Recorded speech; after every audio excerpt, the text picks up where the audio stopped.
Linda Ronstadt, the voice that defined an era.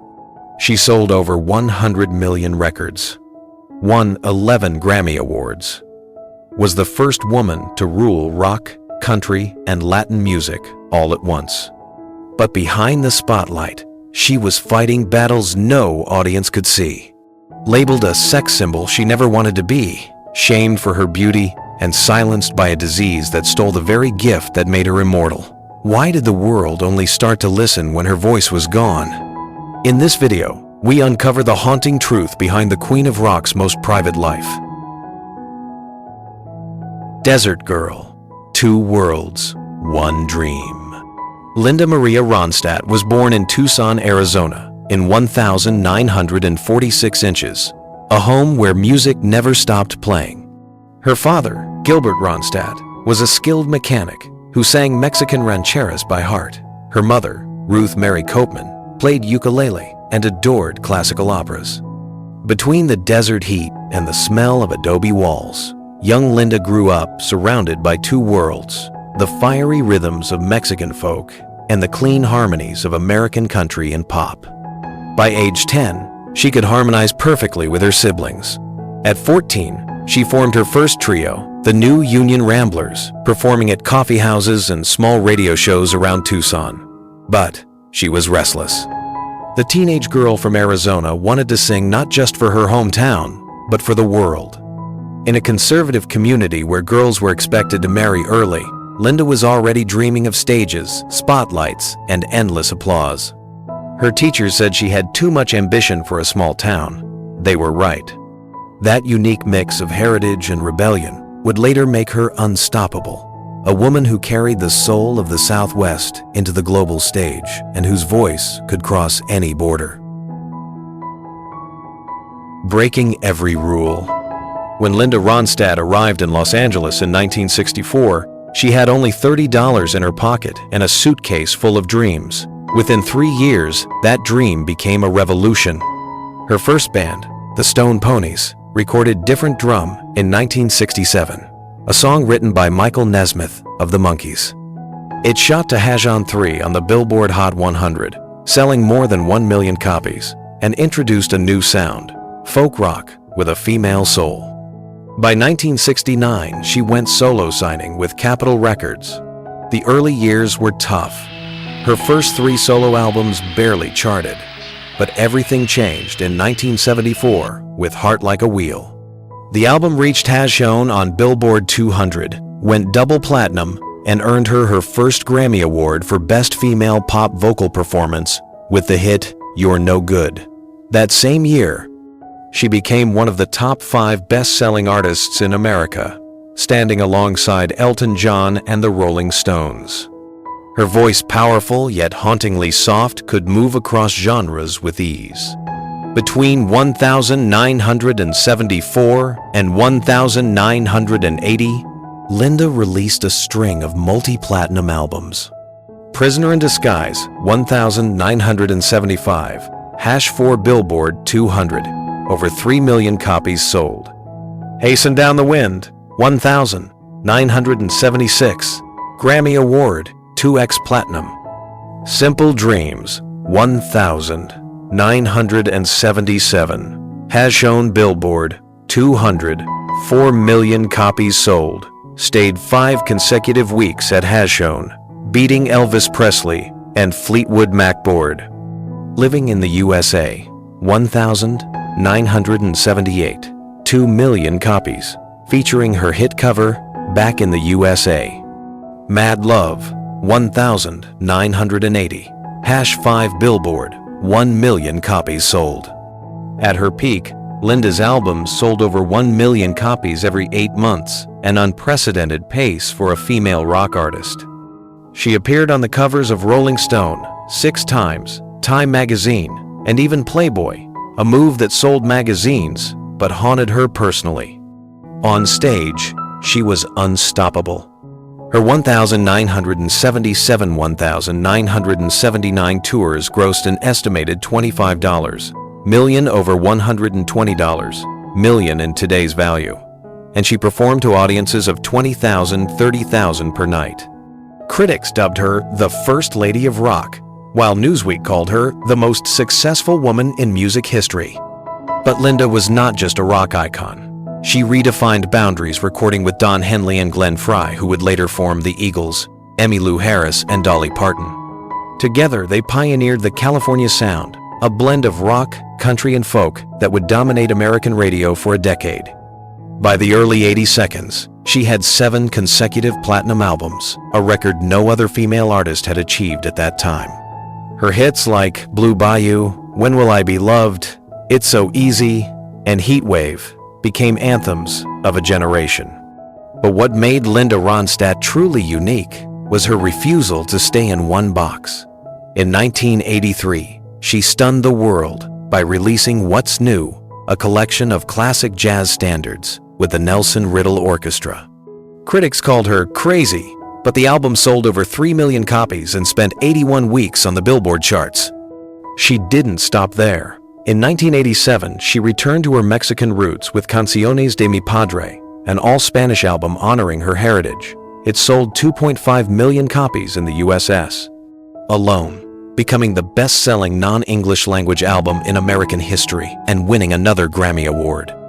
By the end of the 1,980 seconds, Linda Ronstadt had 11 Grammy Awards, 2 Academy of Country Music Awards, 1 Emmy Award, over 100 million records sold worldwide, and a career spanning 3 different genres, rock, country, and Latin, all conquered with equal mastery. But behind every platinum plaque, there was pressure to stay beautiful, stay relevant, and stay silent about the parts of her life that didn't fit the image of America's sweetheart. She had become a legend, but at a cost she was only beginning to understand. The Queen of Rock. By 1977, Linda Ronstadt had done the impossible. She wasn't just famous, she was everywhere. Rolling Stone called her the most successful and durable female rock star of her era. She was the highest paid woman in rock, earning over $1 million per tour, equal to more than $5 million today, and her albums were outselling many male icons of the time. Her 5th solo record, Simple Dreams, 1977, was a cultural earthquake. It sold 4 million copies in the US, reached Hajon on the Billboard 200, and stayed there for 5 consecutive weeks, dethroning Elvis Presley's Moody Blue and Fleetwood Mac's Rumors. The album spawned 2 massive hits, Blue Bayou and It's So Easy, both charting in the top 5. That same year, she became the first woman to simultaneously top Billboard's pop, country, and easy listening charts. By the end of the decade, Linda had 7 consecutive platinum albums, 21 songs in the Billboard Top 40, and 6 top 10 singles. Between 1,975 and 1,980 alone, her albums generated over $40 million in sales, roughly $180 million in today's dollars. But beyond numbers, it was her presence, magnetic, fierce, untamed, that transformed her into the Queen of Rock. On stage, she could shift from vulnerability to fury within a single verse. Her 1,978 tour, Living in the USA, broke records across North America, drawing over 1.5 million attendees in just 60 shows. Ticket sales grossed an estimated $22 million, rivaling the Rolling Stones and Fleetwood Mac. Her image dominated pop culture. In 1978, Time magazine featured her on the cover with the headline, Linda Ronstadt Rocks Venus. The issue sold 1.2 million copies, 20% higher than the magazine's average circulation. Yet that same headline hurt her. Venus was a compliment and a curse. For years, Linda had battled the music press's obsession with her looks. She once told Esquire, "They photograph me like I'm an ornament, but I'm not decoration. I'm the damn music." The industry didn't care. Her label pushed for seductive photo shoots. Playboy ran a cover in 1977, promoting her as a fantasy icon, even though she refused to pose nude. The issue sold over 1 million copies, making her both a media sensation and a reluctant sex symbol. While men like Don Henley and Neil Young were praised as visionaries, Linda was constantly asked about her weight, clothes, or love life. The sexism of 1,970 seconds rock media haunted her deeply. She later said, "They wanted me to smile, flirt, and sing, not to think." Despite that, Linda's artistry continued to evolve. In 1980, she surprised critics with Mad Love, a new wave-inspired album that hit #5 on Billboard and went platinum. It proved she could outlast trends. She wasn't chasing fashion, she was defining it. By 1983, when most rock stars of the 70 seconds were fading, Linda reinvented herself again, this time as a jazz chanteuse. Her album What's New, recorded with Nelson Riddle's 40-piece orchestra, was an audacious gamble. The result? Over 3 million copies sold, 81 weeks on the Billboard charts, and 2 Grammy nominations. The follow-ups, Lush Life, 1,984, and For Sentimental Reasons, 1,986, each sold over 1 million copies, turning her into an unlikely jazz icon in her late 30s. Critics finally took her seriously. The New York Times wrote, "Ronstadt didn't just revive the Great American Songbook, she gave it lungs again." But her greatest triumph came in 1987. Tired of being told she had abandoned her roots, Linda returned to her heritage with Canciones de mi Padre. Entirely sung in Spanish and produced by Peter Asher, it was both a love letter to her Mexican ancestry and an act of defiance against the American mainstream. The album sold 2.5 million copies in the US, making it the best-selling non-English language album in American history. It also earned her another Grammy Award for Best Mexican-American Album. During her Canciones de mi Padre tour, 1988-1989, she performed in traditional mariachi gowns to sold-out crowds across the US and Mexico. The tour drew over 900,000 fans and grossed $14 million extraordinary for a Spanish-language production at that time. By 1990, Linda's career numbers were staggering. Over 100 million records sold worldwide, 11 Grammy Awards, an Emmy Award for her PBS special, 2 Academy of Country Music Awards, 1 Tony Award nomination, and dozens of chart-topping singles across multiple genres. She was the first artist, male or female, to have top 10 albums in rock, country, and Latin music simultaneously. Her influence rippled through every female singer who came after, from Sheryl Crow and K.D. Lang to Carrie Underwood and Taylor Swift. At 44, she was a legend, but the spotlight that once illuminated her now began to burn.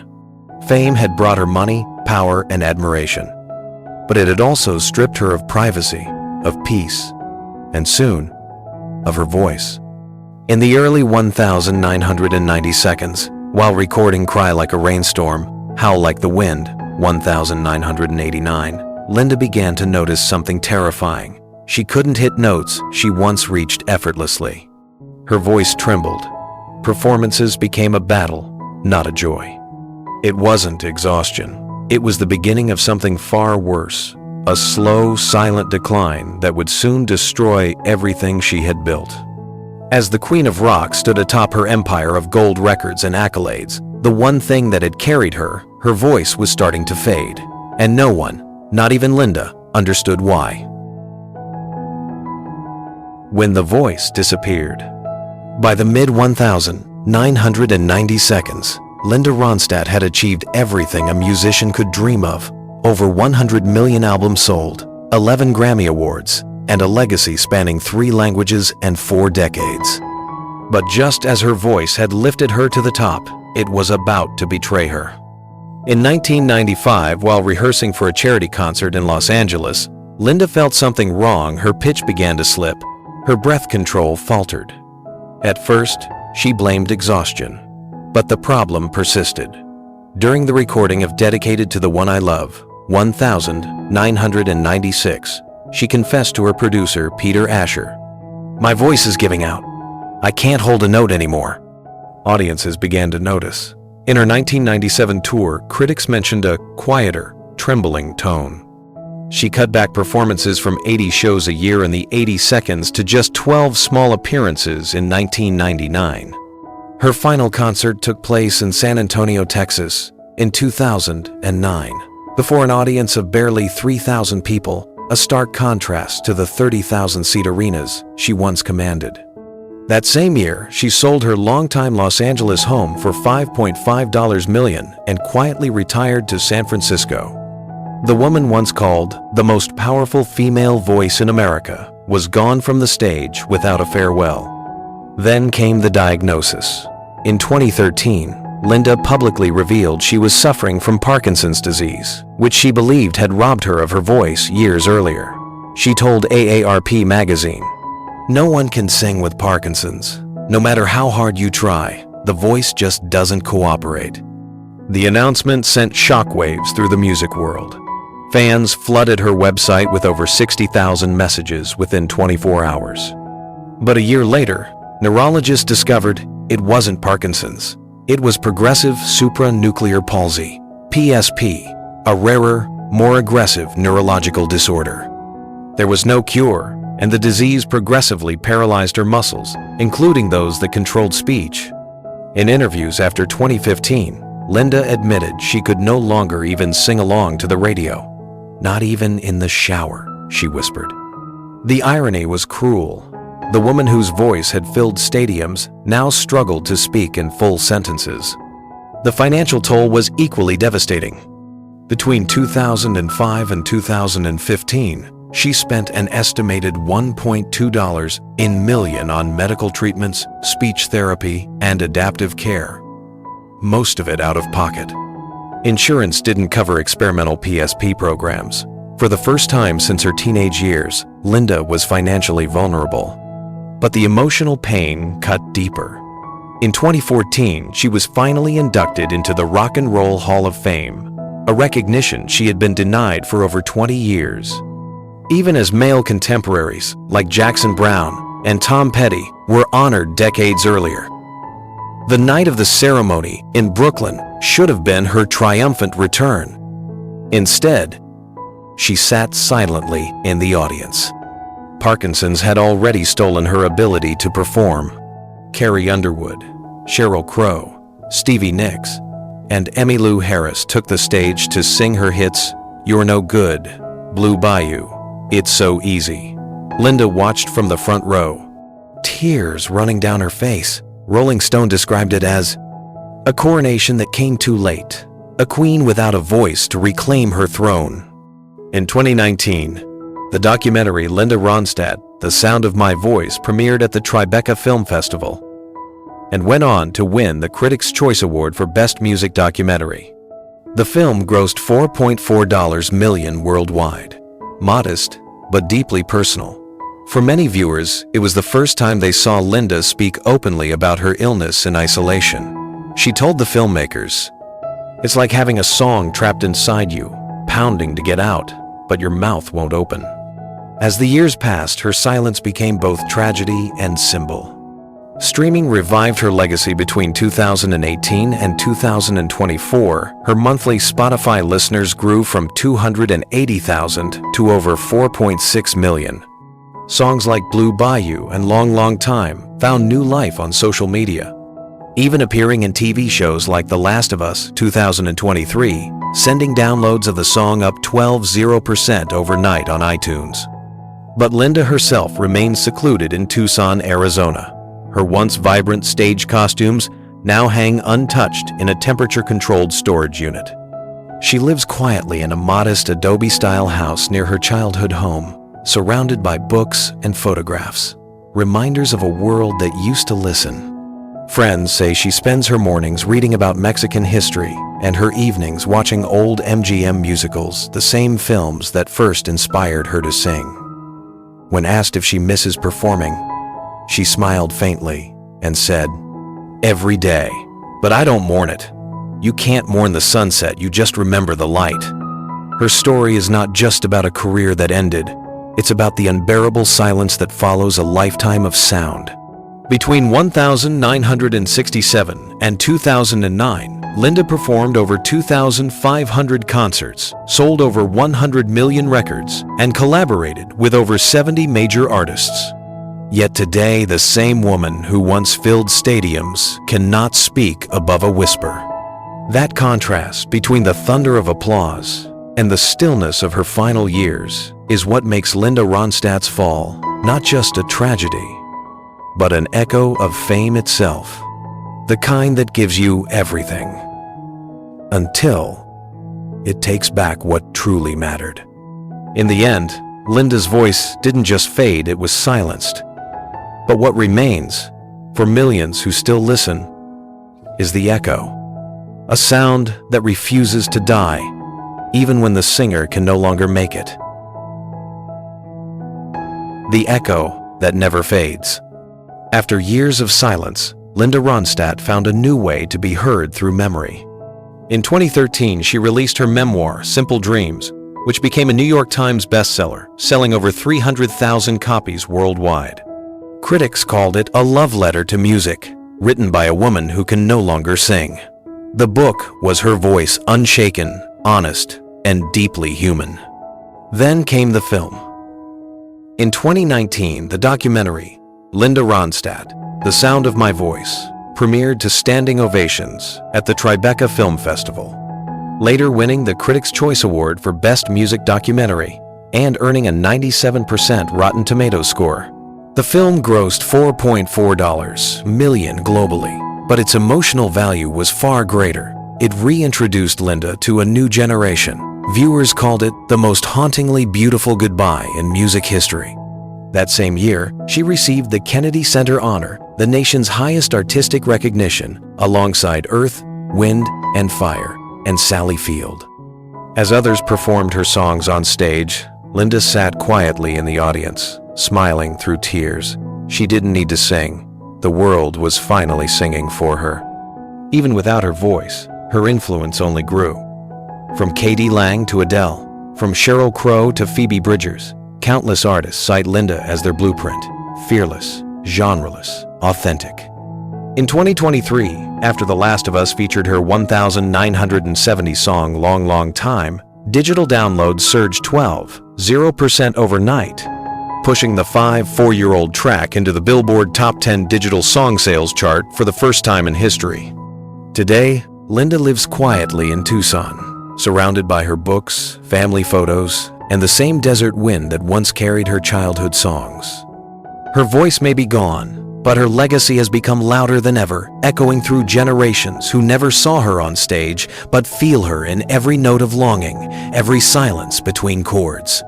She once said, "The voice fades, but the soul keeps singing." And that's her final message, that greatness isn't measured by how long the applause lasts, but by how deeply the echo stays when everything else is gone.